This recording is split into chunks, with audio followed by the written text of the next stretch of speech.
இது நமது கேப்டன் தொலைக்காட்சியின் காலை செய்திகளை வழங்குவதற்காக மோனிஷா. முக்கிய செய்திகள். வரும் சட்டமன்ற தேர்தலில் தேமுதிக தலைவர் கேப்டன் விஜயகாந்தால் மிகப்பெரிய மாற்றம் ஏற்படும். டைம்ஸ் ஆஃப் இந்தியா ஆங்கில நாளிதழ் செய்தி வெளியீடு.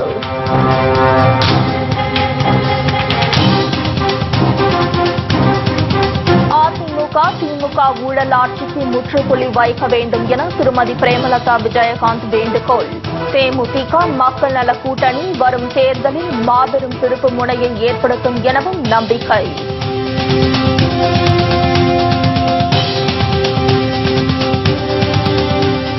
மக்கள் விரோத ஊழல் ஆட்சி நடக்கும் ஜெயலலிதாவுக்கு மக்கள் பாடம் புகட்ட வேண்டும். திருமதி பிரேமலதா விஜயகாந்த் வலியுறுத்தல்.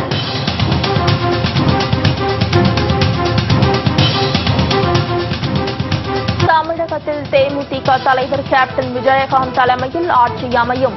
தேமுதிக மக்கள் நல கூட்டணி தலைவர்கள் உறுதி.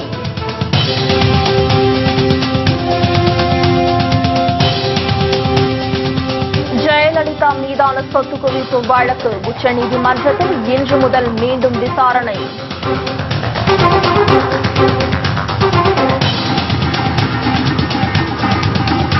பிரசல்ஸ் குண்டுவெடிப்பு சம்பவம். காணாமல் போன சென்னை பொறியாளர் உயிரிழந்ததாக அறிவிப்பு.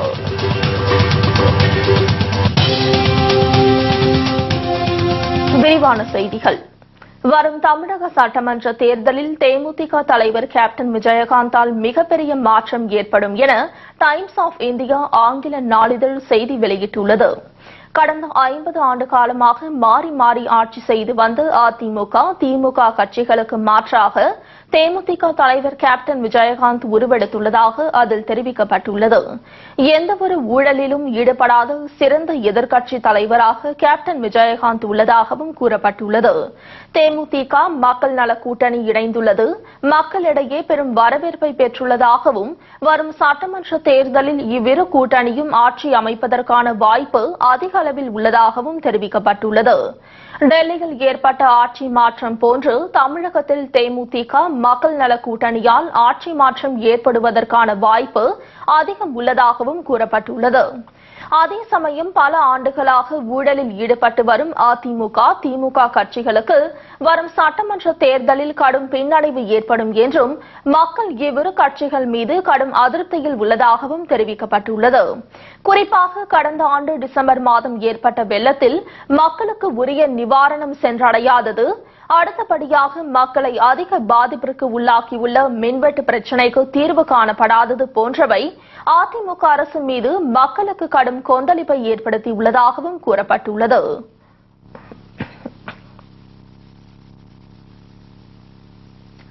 தேசிய விருது பெற்று தமிழ் திரையுலகை சேர்ந்தவர்களுக்கு தேமுதிக தலைவர் கேப்டன் விஜயகாந்த் வாழ்த்து தெரிவித்துள்ளார். இது தொடர்பாக அவர் வெளியிட்டுள்ள வாழ்த்து செய்தியில், தமிழகத்தை சேர்ந்த விஞ்ஞானியும் மறைந்த டாக்டர் அப்துல் கலாமின் வழித்தோன்றலாகவும் கருதப்படுகின்ற விஞ்ஞானி மயில்சாமி அண்ணாதுரைக்கு பத்மஸ்ரீ விருது வழங்கப்பட்டிருப்பதை கண்டு மிக மகிழ்ச்சி அடைகிறேன் என்று கூறியுள்ளார். 34 ஆண்டுகளாக விஞ்ஞான துறையில் தொடர்ந்து ஈடுபட்டு வரும் அவரது அயராத முயற்சிக்கு கிடைத்த அங்கீகாரம்தான் இந்த விருது என்றும் அவருக்கு தனது மனமார்ந்த வாழ்த்துக்களை தெரிவித்துக் கொள்கின்றேன் என்றும் கேப்டன் குறிப்பிட்டுள்ளார். இந்தியாவின் 63வது தேசிய திரைப்பட விருதுகள் அறிவிக்கப்பட்டுள்ளது கூறியுள்ள கேப்டன், சிறந்த தமிழ் திரைப்படத்திற்கான விருது விசாரணை படத்திற்கு அறிவிக்கப்பட்டிருக்கிறது என்றும், விசாரணை திரைப்பட குழுவிற்கும் சிறந்த பின்னணி இசையமைப்பாளருக்கான விருது, இசைஞானி இளையராஜாவுக்கும் சிறந்த துணை நடிகருக்கான விருது, இயக்குநர் சமுத்திரகனிக்கும் சிறந்த நடிகைக்கான சிறப்பு விருதாக இறுதிச் சுற்று படத்தில் நடித்த நடிகை ரித்திகா சிங்கிற்கும் அறிவிக்கப்பட்டுள்ளது அறிந்து மிக்க மகிழ்ச்சி அடைந்தேன் என்று கேப்டன் தெரிவித்துள்ளார். சிறந்த திரைப்படமாக தேர்ந்தெடுக்கப்பட்டிருக்கும் பாகுபலி படக்குழுவினர் அனைவருக்கும் தனது மனமார்ந்த வாழ்த்துக்களை கேப்டன் தெரிவித்துக் கொண்டுள்ளார். இத்துடன் சிறந்த எடிட்டருக்கான விருது மறைந்த கிஷோருக்கு அறிவிக்கப்பட்டுள்ளது. அவர் நம்மிடையே இல்லை என்றாலும் அவரது குடும்பத்தாரின் மனகாயத்திற்கு இந்த விருது ஒரு மருந்தாக அமையும் என்று நம்புவதாக கேப்டன் விஜயகாந்த் கூறியுள்ளார்.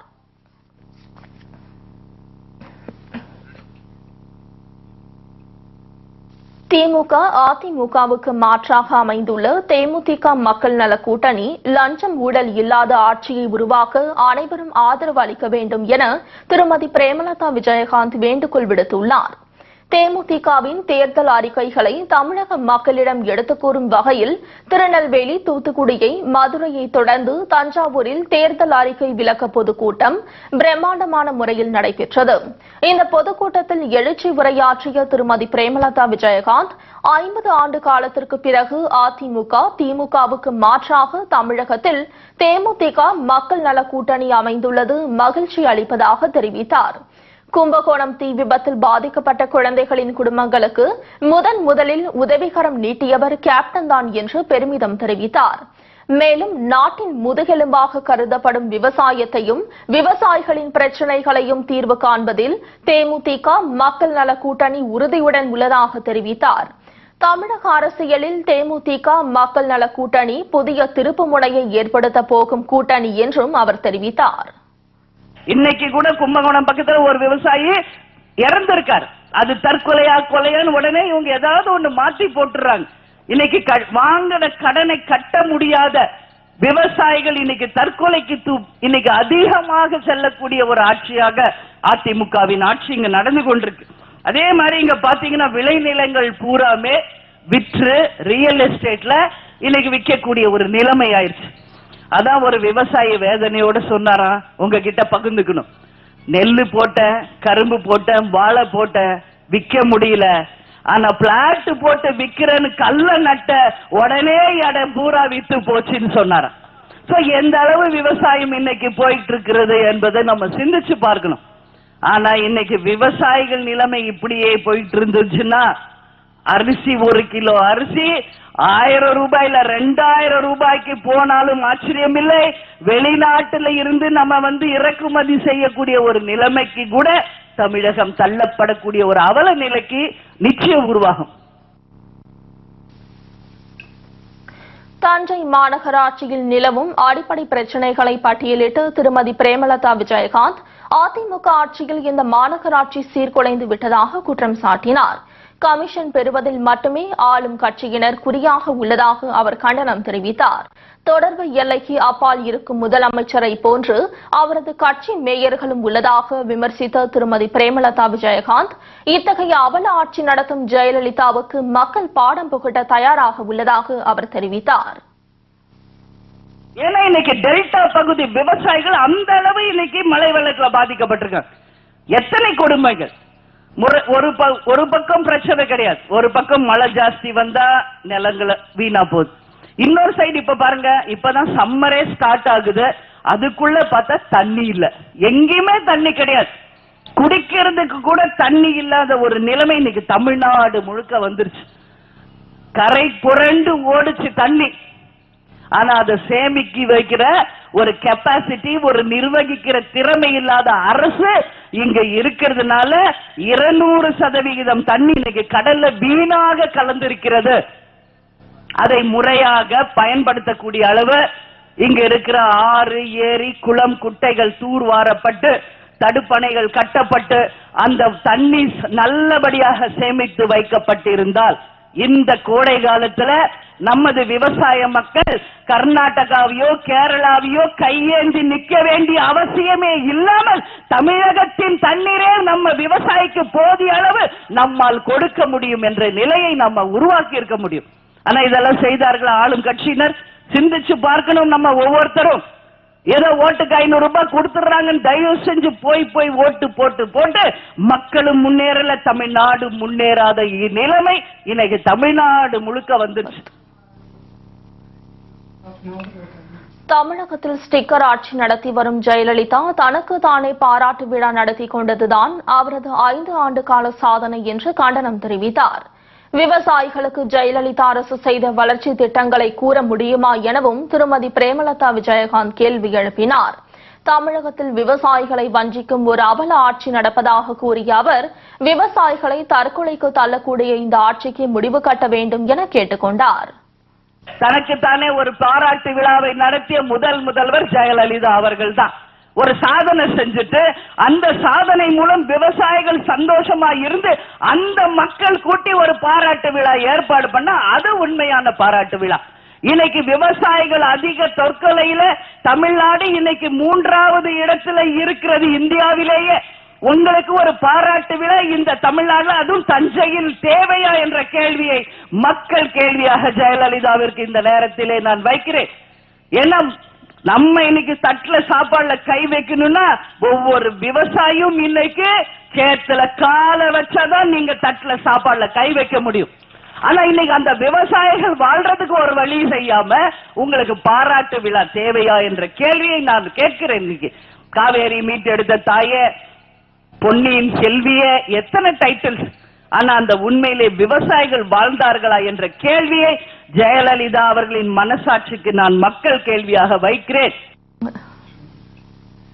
வெள்ளத்தால் பாதிக்கப்பட்ட விவசாயிகள் மற்றும் பொதுமக்களுக்கு எந்த நிவாரணமும் வழங்காமல் ஏமாற்றிய அதிமுக அரசுக்கு திருமதி பிரேமலதா விஜயகாந்த் அப்போது கண்டனம் தெரிவித்தார். அதிமுக ஆட்சியில் நிர்வாக திறமையின்மையால் பல லட்சம் டிஎம்சி தண்ணீர் கடலுக்கு சென்று வீணாகிவிட்டதாக புகார் தெரிவித்தார். விவசாயிகளின் பிரச்சினைக்கு அதிமுக, திமுக எந்த தீர்வையும் காணவில்லை என்றும், லஞ்சம் ஊழல் செய்து கொள்ளையடிப்பதில் மட்டுமே இரு கட்சிகளும் குறியாக இருந்ததாக சாடினார். இங்க மழை வெள்ளம் வந்தது, யாரும் மறந்திருக்க முடியாது. மழை வெள்ளம் வரும்போது அத்தனை மக்களும் இங்க பாதிக்கப்பட்டாங்க. இங்க பாதிக்கப்பட்ட மக்களுக்கு ஜெயலலிதா ஆட்சியில கொடுக்கப்பட்டது என்ன? ஒரு ரேஷன் கார்டுக்கு 5000 ரூபாய் கொடுக்கணும். விளை நிலங்களை இழந்தவங்களுக்கு ஒரு ஏக்கருக்கு 18,000 கொடுக்கணும். அதே போல வீடு இழந்தவர்களுக்கு வீடு கட்டி தரப்பட வேண்டும். இது ஒன்றும் ஜெயலலிதாவின் அரசாங்கமோ இல்ல ஜெயலலிதாவின் அறக்கட்டளையிலேயோ இருந்து கொடுக்கப்படுவது அல்ல. மத்திய அரசு 2000 கோடி ரூபாய் வெள்ள நிவாரண நிதிக்கு ஒதுக்கி இருக்கிறது. ஆனா இன்னைக்கு ரேஷன் கார்டுல 5000 ரூபாயும், நிலத்தை இழந்தவங்களுக்கு 18,000, அதே போல இன்றைக்கு வீடு இழந்தவங்களுக்கு வீடு கட்டி இருக்காங்களா? இங்க யாராவது ஒருத்தர் கை தூக்குங்க, நான் பேசுறத நிறுத்திக்கிறேன். 5000 ரூபாய் எல்லாருக்கும் வந்துச்சா? ரேஷன் கார்டுல வீடு இழந்தவர்களுக்கு வீடு வந்ததா? விவசாய நிலம் பாதிக்கப்பட்டவங்களுக்கு 18,000 கொடுத்தார்களா? இல்லை, ஒன்னும் கொடுக்கல. இதுதான் இன்னைக்கு நிலைமை. இதை மக்கள் சார்பாக, அதுவும் தஞ்சை மக்கள் சார்பாக நான் கடுமையாக இந்த ஆட்சியை கண்டிக்கிறேன். திமுக, அதிமுகவுக்கு மாற்றாக அமைந்துள்ள தேமுதிக மக்கள் நல கூட்டணி லஞ்சம் ஊழல் இல்லாத ஆட்சியை உருவாக்க அனைவரும் ஆதரவு அளிக்க வேண்டும் என திருமதி பிரேமலதா விஜயகாந்த் கேட்டுக் கொண்டார். அதிமுக, திமுக ஆட்சிக்கு மக்கள் முற்றுப்புள்ளி வைக்க வேண்டும் என திருமதி பிரேமலதா விஜயகாந்த் கேட்டுக் கொண்டார். வரும் மே 19ஆம் தேதி தேமுதிக மக்கள் நல கூட்டணி மிகப்பெரிய திருப்பு முனையை ஏற்படுத்தும் என்றும் அவர் நம்பிக்கை தெரிவித்தார். திமுக நல்ல ஆட்சி செய்தோ இல்லையோ அதிமுக ஓட்டு போட்டோம், அதிமுக நல்ல ஆட்சி பண்ணுதோ இல்லையோ திமுக ஓட்டு போட்டோம். இதெல்லாம் இன்னைக்கு வரைக்கும் நிலைமை. கேட்டா ஆல்டர்னேட் வேற யாரும் இல்ல அப்படின்னு ஒரு புகார். உங்களுக்காக சொல்ற, இந்த முற்றுப்புள்ளி வைக்கிறதுக்கு தான் திமுக அதிமுகவுக்கு மாற்றாக நாங்கள் இருக்கிறோம். தேமுதிகவும் மக்கள் நல கூட்டணியும் என்று இன்னைக்கு கரம் கோத்து மக்களுக்காக உழைக்க இந்த நல்லவர்கள் ஒன்று கூடியிருக்கிற இந்த கூட்டணிக்கு மக்களாகிய நீங்கள் அத்தனை பேருமே ஆதரவு கொடுத்து இனிமேல திமுக அதிமுக ஆட்சிக்கு முற்றுப்புள்ளி வைக்கணும்னு சொல்லி இந்த நேரத்தில் உங்க எல்லாரையுமே பார்த்து நான் கேட்டுக்கொள்கிறேன். தேமுதிகவையும் கேப்டனை பற்றியும் அவதூறாக தொடர்ந்து செய்தி எழுதி வரும் சில நாளேடுகளுக்கு திருமதி பிரேமலதா விஜயகாந்த் கடும் கண்டனம் தெரிவித்தார். வீட்டில் முடங்கி கிடக்கும் ஜெயலலிதாவை பற்றி எழுத இந்த நாளேடுகளுக்கு தைரியம் உள்ளதா என கேள்வி எழுப்பினார். நாளேட்டை விற்பதற்காக தவறான முறையில் செய்தி வெளியிடுவது வெட்கப்பட வேண்டிய விஷயம் என திருமதி பிரேமலதா விஜயகாந்த் ஆவேசம் தெரிவித்தார். கேப்டன் என்னமோ சிங்கப்பூருக்கு போறாரா? என்ன சிங்கப்பூருக்கு போறாரு கேப்டன்? என்னை விட்டுட்டு இது வரைக்கும் பக்கத்து ஊருக்கு கூட போனது கிடையாது கேப்டன். தெரியுமா உங்களுக்கு? என்ன தெரியும் உங்களுக்கு எங்களை பத்தி? என்ன எழுதுறீங்க நீங்க? போய் பாருங்க, தலைமை கழகத்துல உட்கார்ந்து தேர்தல் அறிக்கை, வேட்பாளர் லிஸ்ட், மாநாடு எப்படி நடத்துறது, தமிழ்நாடு முழுக்க சுற்றுப்பிரயாணத்துக்கான விவரங்கள் இன்னைக்கு அத்தனை வேலைகளும் இன்னைக்கு தலைமை கழகத்துல நடந்துகிட்டு இருக்கு. எனக்கே தெரியாத ஒரு விஷயத்தை நான் காலையில பேப்பரை பார்த்து தெரிஞ்சுக்க வேண்டியவர். இதோ விட ஒரு தலைகுனிவான விஷயம் தமிழ்நாட்டில் கிடையாது என்பதை வெட்க கேடோட நான் பதிய வைக்கிறேன். உண்மையா நான் சொல்ல, அவ்வளவு கோவம் வந்துச்சு எனக்கு. என்ன எழுதுறீங்க? சரி, நான் கேட்கிறேன், நீங்க ரைட், நீங்க கேப்டனை பத்தி எழுதுனீங்களே, ரைட், நான் ஒத்துக்கிறேன். என்னமோ எழுதுங்க. சிங்கப்பூர் போறாருன்னா, அமெரிக்கா போறாரு, லண்டன் போறாரு, எங்க வேணா போறாரு எழுதுங்க. நான் சொல்றது நல்லா புரிஞ்சுக்கணும். இன்னைக்கு ஏடிஎம்கேல நேர்காணல் ஒண்ணு நடந்துகிட்டு இருக்கு. யாராவது கவனிச்சீங்களா? தினந்தோறும் அப்படியே தெருவில் நடந்து வர்றது ஒரு கூட்டம், நடந்து போகுது ஒரு கூட்டம். என்ன நேர்காணல் அங்க நடக்குது? உள்ள போறாங்களே, யார அவங்க சந்திக்கிறாங்க என்று இது வரைக்கும் ஒரு ஸ்டில் வெளியே வந்திருக்கா? நேர்காணல் என்றால் என்ன? எதுக்கு போயஸ் கார்டன் வீட்டுக்கு வர சொல்றாங்க? ஜெயலலிதா உட்கார்ந்து வர்ற அத்தனை பேர்கிட்ட நேர்காணல் காணணும். அதற்கு பேர் தான் நேர்காணல். இப்ப கேப்டன் நேர்காணல் கண்டார்ல, அத்தனை ஸ்டில்லும் டெய்லி பேப்பர்ல வந்துச்சா இல்லையா? இன்னைக்கு திமுக கலைஞர் ஸ்டாலின் அவங்க குரூப் உட்கார்ந்து நேர்காணல் பண்ணாங்கல்ல, டெய்லி பேப்பர்ல வந்துச்சா இல்லையா? இன்னைக்கு ஜெயலலிதா நேர்காணல் இது வரைக்கும் ஒரு ஸ்டில் வெளியே வந்திருக்கா? உள்ள போறவங்க யார பாக்குறாங்க? செவத்தை பார்த்துட்டு பேசிட்டு வராங்களா, இல்ல ஜெயலலிதாவை பார்த்து பேசிட்டு வராங்களா என்று உங்களால சொல்ல முடியுமா? ஏதாவது ஒரு ஸ்டில் எடுத்து உங்களால போட முடியுமா? என்ன பேசுறீங்க எனக்கு புரியல. இன்னைக்கு எங்களுக்கு வந்த தகவல் பத்திரிகைக்காரங்களுக்கு சொல்றேன், எழுதிக்கங்க. 10 நாளைக்கு முன்னாடி வீட்லயே ஆபரேஷன் தியேட்டர் பண்ணி இன்னைக்கு ஜெயலலிதாவுக்கு ஆபரேஷன் நடந்திருக்குன்னு சொல்றாங்க. வீட்டுல முடங்கி கிடக்குறாங்க, வெளியே வர முடியாம. இதை எழுத தைரியம் இருக்கா பத்திரிகைக்காரங்களுக்கு? எதுக்கு எப்ப பார்த்தாலும் கேப்டனை பத்தி எழுதுறீங்க? ஒண்ணு மட்டும் நான் சொல்றேன், கேப்டன் பேரையோ தேமுதிக பேரையோ எழுதாம இங்க ஒரு புக்கும் விற்க முடியாது, ஒரு பேப்பரும் விற்க முடியாது, ஒரு சேனலும் இன்னைக்கு நடத்த முடியாது. இதான் உண்மை. விஜயகாந்த் அப்படின்னு போட்டாதான் சர்க்குலேஷன் நம்பர் 1 ஓடுது இன்னைக்கு. சோ வேற வழி இல்ல.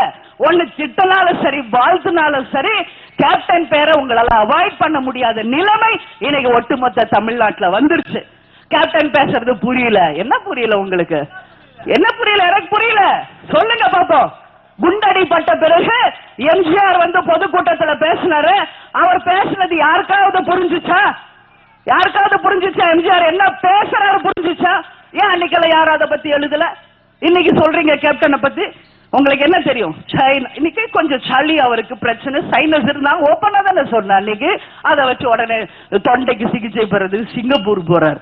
என்ன தொண்டைக்கு சிகிச்சை பெறது சிங்கப்பூர் தானே போனோம்? ஏன் தொண்டைக்கு சென்னையிலேயே எவ்வளவு டாக்டர்ஸ் இருக்காங்க, வீட்டுக்கு வரனா வந்து பார்க்க போறாங்க சளிக்கு. என்ன புரியல எனக்கு என்ன எழுதுறீங்கன்ட்டு. எம்ஜிஆர் பேசுனது யாருக்காவது புரிஞ்சுச்சா? அதே மாதிரி ஒண்ணும் தெரியாது. இவர் எப்படி முதலமைச்சர் வேட்பாளருக்கு தகுதியானவர்? இது ஒரு விவாதம். ஒண்ணுமே படிக்காத காமராஜர் தான் இன்னைக்கு வரைக்கும் மக்கள் மனசுல நின்ற ஒரே தலைவர். பேசவே தெரியாத, என்ன பேசுறார் என்று புரியாத புரட்சி தலைவர் எம்ஜிஆர் தான் இன்னைக்கு வரைக்கும் பட்டி தொட்டியெல்லாம் இருக்கிற அத்தனை மக்கள் மனசுலையும் பதிஞ்சவர். பொறுத்திருந்து பாருங்கள், நமது கருப்பு எம்ஜிஆரும் நிச்சயமாக ஆட்சியில் அமர்ந்து ஒட்டுமொத்த தமிழக மக்களின் ஆதரவை பெற்று நிலையான ஆட்சியை கொடுத்து அத்தனை மக்களின் மனதிலும் பேர் வாங்குவார். இன்னைக்கு சிஎஸ் கோயல் ஒரு கேபினெட் மினிஸ்டர் சென்னைக்கு வந்தாரு, காரி துப்பிட்டு போயிருக்காரு இந்த கவர்மெண்ட். எங்க ஏர்போர்ட்ல. ஏன் அதை பத்தி எழுதுங்களேன் பேப்பர், அதை பத்தி விவாதம் நடத்துங்களே பாப்போம். தமிழ்நாடு தவிர இந்தியாவில் இருக்கிற அத்தனை முதலமைச்சருமே நாங்க போய் சந்திச்சோம். இதுவரைக்கும் 4 வாட்டி வந்து அப்பாயின்மெண்ட் கேட்டு சந்திக்க முடியாத ஒரு முதலமைச்சர் இருக்கிறார் என்றால் அது ஜெயலலிதா அவர்கள் தான் என்று ஒரு கேபினெட் மினிஸ்டர் இன்னைக்கு ஏர்போர்ட்ல தமிழ்நாட்டை பற்றி காரி துப்பிட்டு போயிருக்கார். சோ இதுதான் இன்னைக்கு தமிழ்நாட்டினுடைய தலையெழுத்து. அனைத்து தரப்பு மக்களிடமும் தேமுதிக மக்கள் நல கூட்டணி மாபெரும் வரவேற்பை பெற்றுள்ளதாகவும் தமிழகத்தை முதன் மாநிலமாக மாற்றுவதே தங்கள் கூட்டணியின் பிரதான நோக்கமாக இருக்கும் என்றும் அவர் தெரிவித்தார். தேமுதிக தேர்தல் அறிக்கை விளக்க பொதுக்கூட்டத்தில் கேப்டன் விஜயகாந்த் அணியை சேர்ந்த முன்னணி நிர்வாகிகள், மகளிர் அணியினர், தொண்டர்கள் மற்றும் பல்லாயிரக்கணக்கான பொதுமக்கள் கலந்து கொண்டனர். இதனிடையே திருச்சியில் இன்று மாலை நடைபெறும் தேர்தல் அறிக்கை விளக்க பொதுக்கூட்டத்தில் திருமதி பிரேமலதா விஜயகாந்த் கலந்து கொண்டு சிறப்புரையாற்ற உள்ளார்.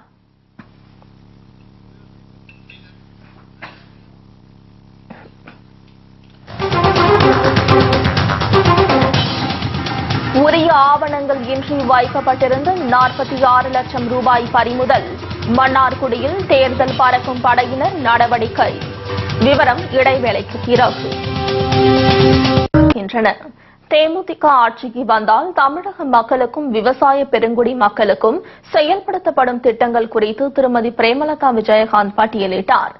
பெண்கள், படித்த பட்டதாரிகள், இளைஞர்களுக்கு வேலைவாய்ப்பு, அனைவருக்கும் கான்கிரீட் வீடு உள்ளிட்ட பல்வேறு திட்டங்கள் செயல்படுத்தப்படும் என திருமதி பிரேமலதா விஜயகாந்த் தெரிவித்தார். நம்மாழ்வார் விவசாய திட்டம் அப்படின்ற ஒரு ஸ்கீமை கேப்டன் லான்ச் பண்ண போறார். அந்த திட்டத்தின் மூலமாக நாற்று நடுவதற்கு கருவிகளை மானிய விலையில் அத்தனை விவசாயிகளுக்கும் வழங்கப்படும். இயற்கை உரம் மானிய விலையில் அத்தனை பேருக்கும் வழங்கப்படும். இப்ப நீங்க உற்பத்தி செய்றீங்களே நெல், அது 3 மடங்கு அதிக உற்பத்தி செய்யக்கூடிய அளவு நல்ல தரமான வித்துக்களை ஒவ்வொரு விவசாயிக்கும் அளிக்கப்பட்டு அந்த 3 மடங்கு அதிக விளைச்சல் நிச்சயமாக நம்ம உருவாக்குவோம். அதே மாதிரி இங்க இருக்கிற விவசாயிகள் இன்னைக்கு லேட்டஸ்ட் டெக்னாலஜி விவசாயத்துல என்னென்ன இருக்குன்னு நீங்க எல்லாரும் தெரிஞ்சுக்கணும்னு கேப்டன் ஆசைப்படுற.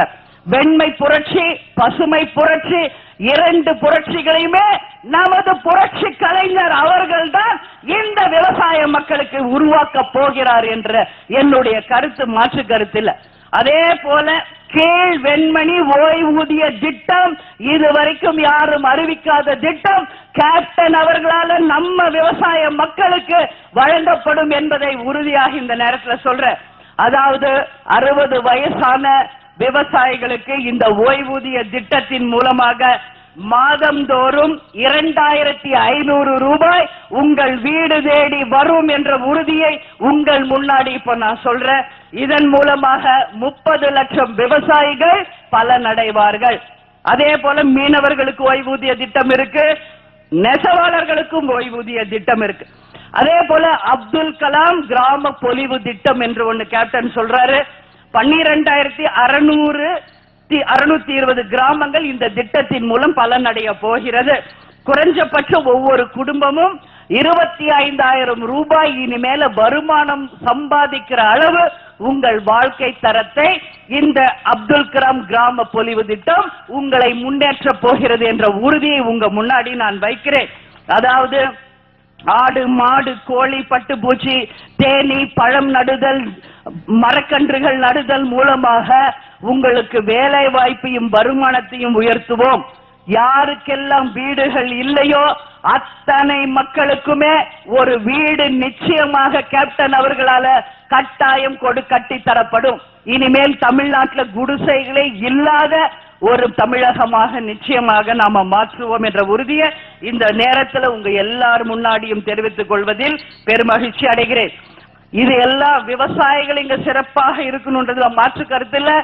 அதனால சொல்றேன், முதல் வேளையாக இந்தியாவில நதிகள் இணைப்பு செய்யறாங்களோ இல்லையோ, தமிழகத்தில் இருக்கிற அத்தனை நதிகளையும் ஒன்றாக இணைத்து தமிழ்நாடு முழுக்க தண்ணீரே இல்லை என்ற நிலையை உருவாக்கி, எப்படி சிங்கப்பூர்ல லீக்வான் யூ ஒரு சிஸ்டமேட்டிக்கா ஒரு திட்டத்தை வகுத்தாரோ அது போல இனிமேல் வரும் காலங்களில் கர்நாடகாவையோ கேரளாவையோ நம்ம கையேந்தாம கடவுள் நமக்கு கொடுக்கிற தண்ணி, அதாவது மழை தண்ணீர் அதுவே அதிகம், அதை முறையாக பாதுகாக்க தவறிய இந்த அதிமுக திமுக ஆட்சிகளை தமிழ்நாட்டை விட்டு அகற்றிடுங்கள். மக்களை நிச்சயமாக வர்ற தண்ணியை நல்ல முடியா நம்ம பாதுகாத்து யாரையும் நம்ம டிபெண்ட் பண்ணாம நம்மளுக்கு கிடைக்கிற வாட்டரை நிச்சயம் குடி தண்ணீர் தொழிலுக்கு, விவசாயத்துக்கு, முப்போக விளைச்சலுக்கு கடைமடை வரை நம்ம தண்ணீர் காவேரியிலிருந்து சென்று முப்போகமும் பயிர் விளைவிக்க நிச்சயம் நம்மால் முடியும் என்ற வாக்குறுதியை உங்க முன்னாடி நான் சொல்றேன்.